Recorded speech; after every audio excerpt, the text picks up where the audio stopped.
My brother made my life hell. Then got my wife pregnant. Now he wants my help, after our parents disowned him and left me their $2 million inheritance. My younger brother, David, has always harbored a deep-seated resentment towards me. If you think it stemmed from jealousy, you'd be wrong. He was the favored child, not me. There was no reason for him to be envious. To give you some context, our mother always indulged David. He was the golden child of our family. She cooked his meals, did his laundry, and even asked me to help him with his schoolwork. I was expected to assist him, simply because we were family, but I never received the same consideration. I accepted this, as I was quite independent.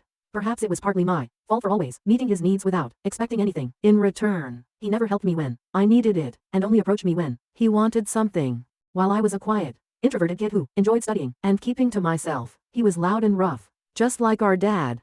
I also tend to be straightforward and honest, never sugar-coating things. I believe my mother may have developed a negative perception of me because of my straightforwardness. This favoritism made David the family's darling, and I didn't mind it while we were growing up. However, problems began when he started bullying and mocking me for being different from him. He would tease me about my height and the fact that I wore glasses. He would sneak into my room, read my diary, and then complain to my mom about what I had written. When I yelled at him and complained to our parents about him invading my privacy, they would laugh it off, saying it wasn't a big deal. He did more awful things, like nearly breaking my glasses and putting nasty things in my food. He even once put little stones in my cereal, but luckily, I found them before they could damage my teeth. When I told my mom, she dismissed it, saying this is how brothers bond. Whenever we fought, David would zero in on my insecurities to insult me. We went to the same school, so he knew I was being bullied by a few kids. Instead of supporting me, he sided with the bullies, calling me names like ugly loser or hairy monkey, and encouraging them to physically harm me, saying I was just a big failure. Another time, during a fight over something trivial that I can't even remember, he told me to kill myself. While I could easily brush off most insults, that one really hurt because I was struggling with my mental health at the time. I'm doing better now, but it was devastating to hear that my own brother wanted me dead. Since dad was often at work and mom didn't seem to care much, she even scolded me once, claiming it was my fault for irritating him. Things progressively worsened. During high school, there was a shocking incident when David attempted to set my hair on fire, and unbelievably, our mother defended him, claiming he was merely playing. Seriously, who behaves like that? Thankfully, my dad eventually sided with me and pointed out the gravity of the situation. He even threatened to call the police on David. This moment was a real eye-opener for my brother, as he had never faced any consequences for his actions before. He was genuinely stunned, and my dad made it clear that enough was enough and that David needed to start respecting his older brother. Later, Dad came into my room to talk. I never expected his support because he always told David how similar they were, which was true. Dad admitted that he had waited for years, hoping David would mature, but he was slowly realizing that David was becoming a big bully. Hearing this from my dad was incredibly validating, and I almost broke down in tears. I confessed everything David had done to me over the years and even mentioned the bullying at school. My dad was shocked at how much I had endured. The next day, he spoke to the principal to ensure the bullies were warned about severe consequences if they continued.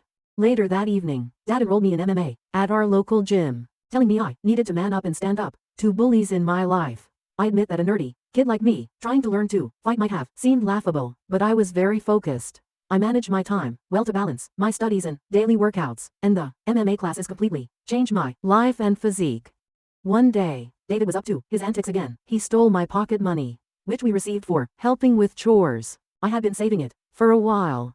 David sneaked into my room and took it. I caught him just as he was about to cycle off with his friends. I demanded he return my money, but David mocked me, saying all I could do was run to Daddy for help. I don't know what came over me, but I punched him in the face. He was stunned, fell backward, and I retrieved my money from his pocket before throwing him back down.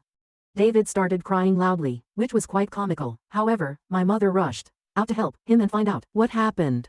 When she learned I had fought him, she was surprised and reprimanded me, saying I should be a better role model for David, who seemed to enjoy seeing me scolded. My mother also complained to my dad about my behavior, saying I needed to be controlled. My dad grimly asked both of us to explain ourselves. I told him how David had stolen the money I had worked hard for and saved, while David tried to justify it by saying he needed the money for a date, and that as his brother, I should help him. However, Dad told David he was lucky I only punched him for stealing because anyone else would have called the police. He continued to tell David that he had no right to take others' things without their consent.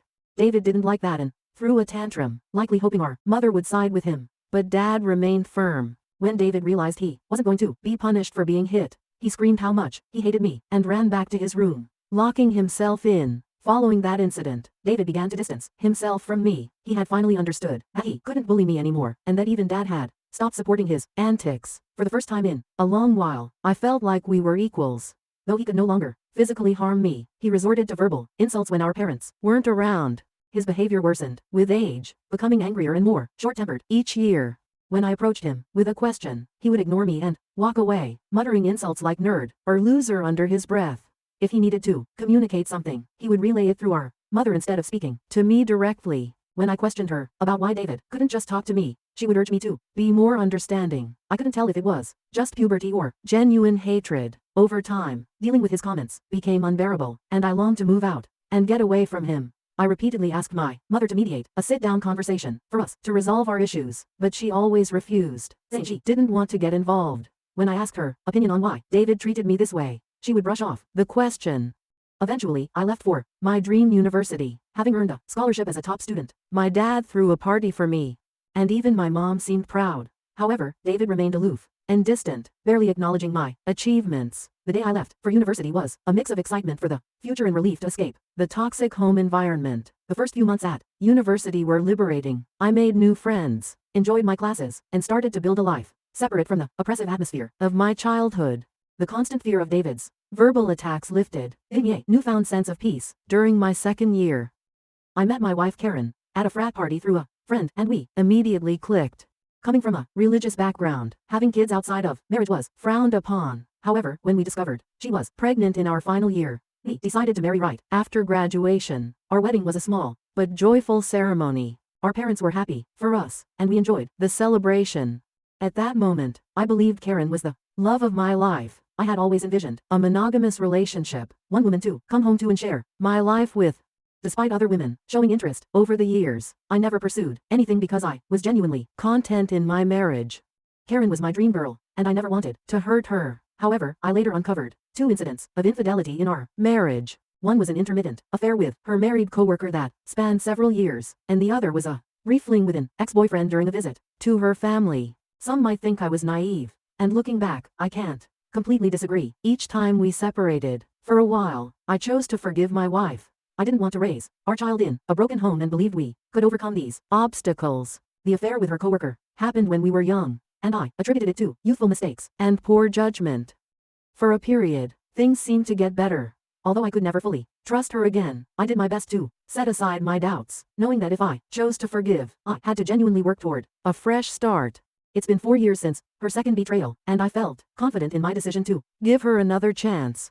Karen seemed to have changed, and we were genuinely happy, planning our family's future. However, 3 months ago, my world was shattered once more when she revealed that she had been having a long-term affair and suggested that our son might not be mine. Her words struck me like a ton of bricks.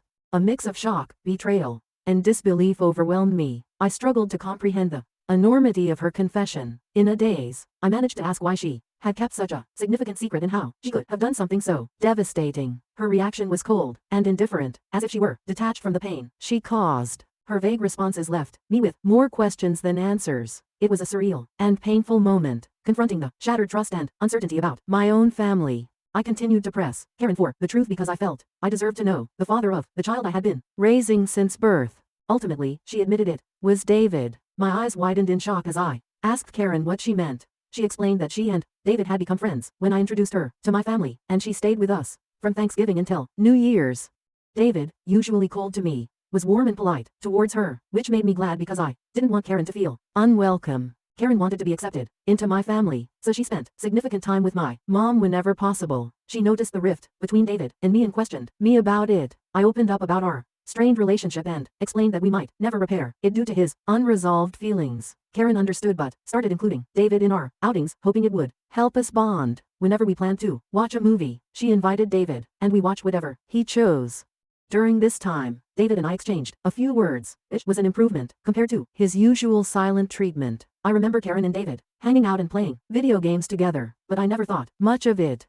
Karen told me that one day, David opened up to her about his struggles and a recent breakup. Feeling vulnerable, he struck up a friendship with her. She mentioned that he would harmlessly flirt with her when I wasn't around, and eventually, things escalated beyond her control. The vision of my wife and brother sleeping together made me feel sick. Karen confessed that she felt guilty afterward and left him, which matched her abrupt decision to go home instead of spending new years with me. Although I tried to convince her to stay, she was adamant about leaving. When we met back at college after the holidays, she was her usual cheerful self, so I didn't question anything. 2 weeks later, we found out she was pregnant. Karen admitted she didn't know if the child was mine or David's, and with no way to prove it, she chose to stay with me, knowing I was the more dependable brother. This was why we got married. My world felt like it was crashing down. The son I loved might not even be mine. I asked Karen if she had been sleeping with David recently, and she slowly nodded. She revealed that they had always stayed in touch because their chemistry was undeniable. They would sneak off to hotels, lying to me about working overtime. She admitted that half of her business trips were actually romantic getaways with him. I asked why she married me, if she wanted my brother, and Karen said she didn't want to be the one to break off the marriage. She saw me as a wonderful father to our son and decided to stay. In her words, she made a mistake and didn't know when to stop. I told Karen I was glad she told me the truth, but that I was going to pack up and leave. She started crying, asking for forgiveness, and expected me to yell at her. Instead, I calmly packed my clothes. Karen insisted that if I loved her, I should fight for her and that mistakes happen in every marriage. When she realized I wasn't going to do anything, she changed tactics, saying our son would be affected by a divorce and that children shouldn't be raised in broken homes. I reminded her that I might not even be the father, which made her cry more and accuse me of being cruel. It seemed like she believed nothing could make me want to leave the marriage. Perhaps it was partly my fault for letting things slide in the past. While I did love her, it felt more like it stemmed from thinking we had a son together and had been together since college. Karen kept insisting it wasn't too late to fix things, but I struggled to believe her and had no patience left. Trust was a major issue, and her words felt hollow. Even if I forgave her, I could never forget she slept with my brother. I've always believed in forgiving mistakes because we're all flawed, but this was beyond acceptable limits. I left her crying on the doorstep and checked into a hotel. The next day, I went straight to my parents and revealed everything about my wife's affair with David, explaining how they had been secretly sleeping together for years. The shock on their faces was undeniable. True to her nature, my mother initially tried to defend David, insisting that her boy could never do such a thing to his own brother. Determined to expose the truth, I asked my parents to remain silent and let me call David in front of them. I instructed them to stay quiet so I could catch David off guard, making him believe it was a private conversation. When David answered the phone, I confronted him about the affair. At first he vehemently denied it, refusing to accept any responsibility. However, when I told him that Karen had admitted to everything, he started blaming her, calling her characterless. He claimed it wasn't his fault if women were attracted to him and that he was the better-looking brother. I told him firmly that I would expose him to everyone. When David mocked me, saying no one would believe me because he was the golden child, I scoffed at his arrogance and thanked him for confirming the truth. Knowing our parents had heard everything, David went quiet and then spluttered, trying to explain himself and salvage his image. My mother, still in shock, demanded an explanation from David. He stuttered through a feeble attempt to justify his actions, blaming everyone else but himself and desperately trying to shift the blame onto Karen. I could see my mother, who had once been protective of her favored son, now felt a mix of disappointment and anger. In that charged moment, I felt a strange sense of vindication. For years, I had endured David's torment. Now, the truth was out, and the roles were reversed. It was David who stood exposed, his actions laid bare for everyone to see. As David's words faltered, my father, usually reserved in his expressions, couldn't contain his disappointment. He asked me to pass him the phone and began to speak to David. David, my father began, his voice laden with disappointment. What you've done isn't just a betrayal of your brother, but a betrayal of this family. You slept with your brother's wife and continued the affair even after they were married. Your actions have severe consequences and have irreversibly shattered the trust we had in you. I raised both of you to value family, loyalty, and decency. What you've shown today defies everything I've tried to teach you. He paused, letting the weight of his words sink into David's conscience.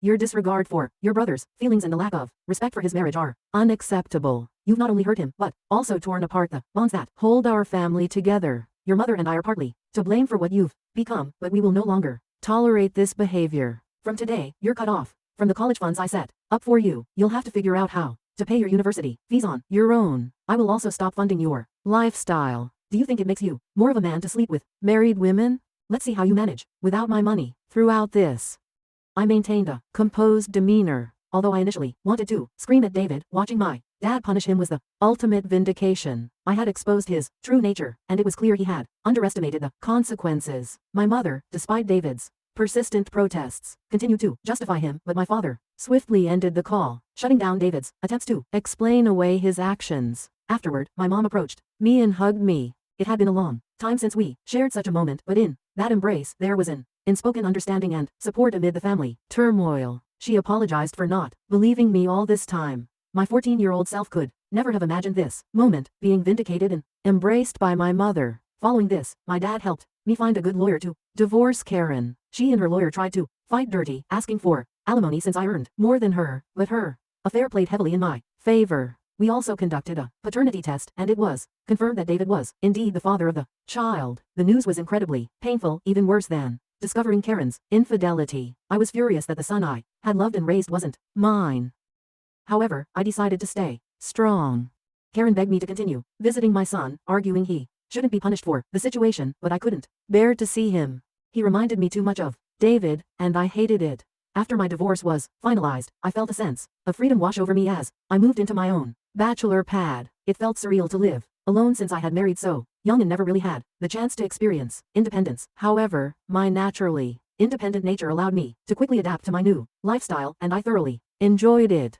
2 weeks ago, my dad called to tell me he was considering changing his will because he didn't want to leave anything to David. My dad is incredibly stubborn, and once he decided to cut David out of his life, he stuck to it. David tried reaching out to our parents and even showed up at their doorstep, begging for forgiveness, but they refused to let him in. Even my mother, who usually gave in to David's tantrums, seemed done with him, though it must have been hardest for her. David never texted me to apologize for what he had done, showing he didn't regret his actions. He was just upset about being cut off from our parents. Dad told me he planned to leave everything to me, ensuring David wouldn't contest it later. He would leave David only $1. My eyes widened in shock, as my dad had worked hard his entire life, including his assets, retirement fund, and life insurance. The total came to nearly $2 million. The only condition in his will was that if my dad passed away before my mom, she would continue living in their house, even though ownership would transfer to me. I didn't mind this, as I wanted to care for my mom in her final days. Somehow, David found out about this and, unable to reach our parents, called me yesterday, trying to make amends. He explained how he was struggling with college, and that after Karen discovered the paternity of the child, she had been pestering him for child support. He said he had no money and was looking for part-time jobs but couldn't find anything. He begged me to talk to our family to start fresh, since he really needed my help. I laughed in his face and told him I was done with him. I reminded him that he should have thought about the consequences before sleeping with my wife and getting her pregnant. David argued that I was being unfair and that Karen was also to blame, to which I agreed. I reminded him that I had divorced her, making her his responsibility. Now, he shouldn't be calling me to complain about her or the child, since these were the consequences of his own actions. David started to raise his voice, but I interrupted, reminding him that he was no longer the favored child in the family but the black sheep who had slept with his own brother's wife. At that moment, David began to cry, telling me how everyone, including our grandparents and relatives, had turned against him. While this was true, it was no longer my concern. I told him we were done, and that he should never call me again since I no longer considered him my brother. Since then, I've replayed the conversation in my mind. Despite my hatred for my brother, I had never heard him cry, at least not since we were kids. I won't lie, it did hurt me a bit to see him so helpless. So, I guess I'm here to ask if I should talk to our parents about him, or if I would be an asshole if I don't. Update 1. Hi everyone, many of you have been asking why I am no longer in contact with my son Henry, and some have even called me cruel. I need to explain that I am not comfortable raising another man's child. This isn't a stepson situation. I was led to believe Henry was my son, only to later discover he is actually my brother David's son. Naturally, this revelation hurt deeply, and I cried over it for days. The main reason I don't want any contact with Henry is that I no longer want Karen in my life. If I remain connected to her child, she will find a way to re-enter my life, and I need my space. You may think I'm cruel or selfish, but I can't see him ever again, at least not for a very long time. Update 2. Most of you correctly guessed that it was my mother who informed David about my dad changing his will, leading David to call me as a last resort to fix things. I confronted her in front of my dad, and she broke down, saying I had punished David enough, and that he had learned his lesson. My dad firmly told my mother that if she believed what David did was forgivable, then he could no longer stay married to her, because he could never forgive such a betrayal. This threat silenced my mother. My dad made it clear that if she ever talked with David again, and we found out, she could pack her bags and leave. As I mentioned, my dad is very stubborn. Hopefully my mother will learn from her mistakes. Update 3. Reddit. It's been 5 months since my last update. My relationship with my parents has improved over the past few months. My dad and I go golfing every weekend, and he treats me more like a buddy than a son. Although my mother misses David, she has stayed away from him. The last I heard about David was from my cousin, who said David had been asking everyone for money and eventually had to drop out of college because he couldn't afford the fees. He and Karen are living together, and he has a part-time job as a mechanic. Apparently they are raising Henry together, which is a good thing, I guess. I never discussed David with my parents, and they don't bring him up either. For everyone asking, I am doing quite well. I was promoted at my job 2 months ago, so my salary has significantly improved. I haven't been dating anyone, as I feel I still need time and space to heal. I've been going to therapy, so we'll see how that works out. Thank you for watching. If you haven't subscribed yet, please do so and hit the notification bell to stay updated with more shocking, real-life stories happening around you.